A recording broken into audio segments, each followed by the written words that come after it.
Is our new correction 18% or more?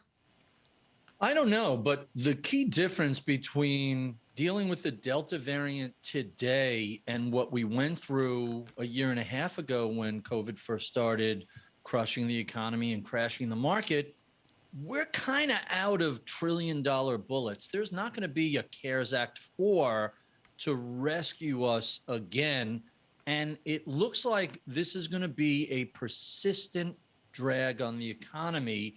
The question is, how bad can it get going forward? I mean, so how do you steal for this? Are you reallocating far more defensively now, given what you see in the South of America? No, I don't think this is the sort of thing that's going to make allocators really aggressively change their broadest base allocation. It's not going to change our stock bond allocation. It's not going to change our U.S. overseas allocation. The issue is some of the work from home plays are puttering out as we start to reopen. But the reopening plays are also puttering out. We're in this terrible twilight between wake and sleep. We're not benefiting from the full reopening, but we're also not in a zone where, the Amazon, Netflix, Zoom stocks are going to do really well. And that's the challenge here. It's very, very gray. It's not black or white. Barry, you've been correctly optimistic about equities and investing in equities over the long term, not as a sort of short-term trade. And here we are in a situation where perhaps we are in a twilight zone that will eventually end, yet you have a slowdown from the Delta variant at the same time as inflationary pressures from supply chain disruptions, particularly having to do with shutdowns in China and the ports there and elsewhere. How do you sort of take a look at this and say, this could have longer lasting ramifications, if not when it comes to how people invest in the short term, but just in the tipping point in growth for the United States? Yeah, so it's very rare to have both high inflation and a growth slowdown. Keep in mind, we're still looking at fairly robust growth.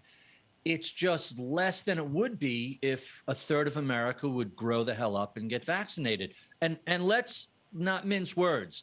The reason the economy is at risk, the reason the recovery is at risk, is because a huge swath of Americans are anti-science, they're irrational, and they're engaging in tribal behavior because they want to see the economy fail. And that is deeply disappointing. I mean, I don't want to get into the politics of vaccines. We're also in a situation, it's part and parcel of it. But we're also in a situation where there are certain people who are not yet eligible. I'm thinking in particular of children who are 12 and under, and we don't have full FDA approval.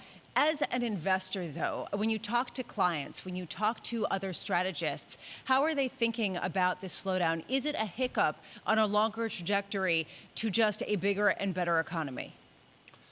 What I'm hearing from clients and investors and other strategists is frustration, because we should be past this. We should now be at full-blown recovery with no more masking and no more potential lockdown, and 75, 80% of the population who are eligible, obviously not talking about kids, although that's probably coming next month, as is moving from emergency to full authorization of vaccines. And let me remind people, when there are side effects from vaccines, you find out in a matter of weeks or months, not years, not after we have nearly 5 billion shots administered. So, I don't want to make this about politics, but there are people who are just being reckless.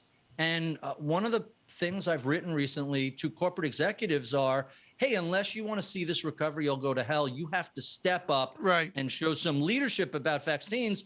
We just saw something from Live Nation yesterday basically saying if you want to give a show or attend a show, you must show proof of vaccination. And we need to see more of that type of leadership from the corporate sector.